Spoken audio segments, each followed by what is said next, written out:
Bonjour à tous, aujourd'hui je vous propose de partir à l'aventure avec Elfie. Le grimoire d'Elfie naît de la rencontre entre Christophe Arleston, Audrey Alouette et Minnie Ludevin au dessin. Et le moins qu'on puisse dire, c'est qu'il s'agit là d'un trio gagnant.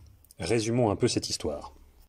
Nous suivons la vie pas toujours rose d'Elfie, 11 ans. En effet, les relations sont tendues avec sa sœur, Magda, et surtout avec sa tante, plutôt acariâtre et terre-à-terre, quand Elfie, elle, est une grande rêveuse comme sa maman disparue. Mais tout change un matin quand Louette, l'aînée de la famille, débarque au volant d'un bus anglais rouge clinquant.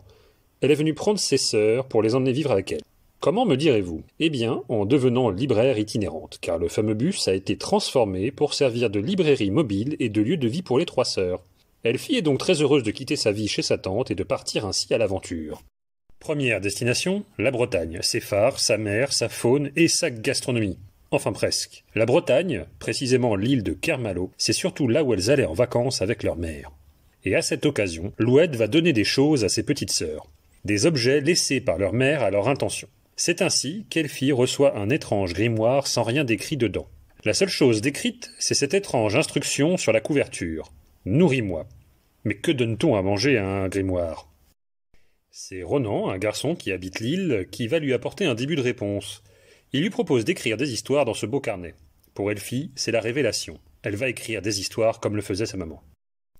Sauf qu'elle va découvrir que quelque chose cloche quand les joyaux qui forment une constellation sur la couverture se mettent à briller les uns après les autres à chaque fois qu'elle remplit des pages. Étrange, non? Pas autant que la grenouille qui lui parle quand elle se réveille un matin. Une grenouille qui était en papier quand elle s'était couchée. Et voilà que cette fameuse grenouille lui dit qu'elle est une sorcière, comme sa mère. Elfie voulait changer de vie, la voilà servie. Très vite, elle décide d'utiliser ses nouveaux pouvoirs pour aider Ronan et sa famille déchirée par de vieilles querelles. Commence alors une série de péripéties pour notre jeune duo sur la petite île de Kermalo. Vous l'aurez certainement compris, je vous recommande chaudement la lecture du grimoire d'Elfie. Une jolie pépite qui saura transporter petits et grands à travers son univers grâce à des personnages attachants et à un dessin aux belles couleurs totalement enchanteur. Bonne lecture et à bientôt pour un nouveau coup de cœur BD.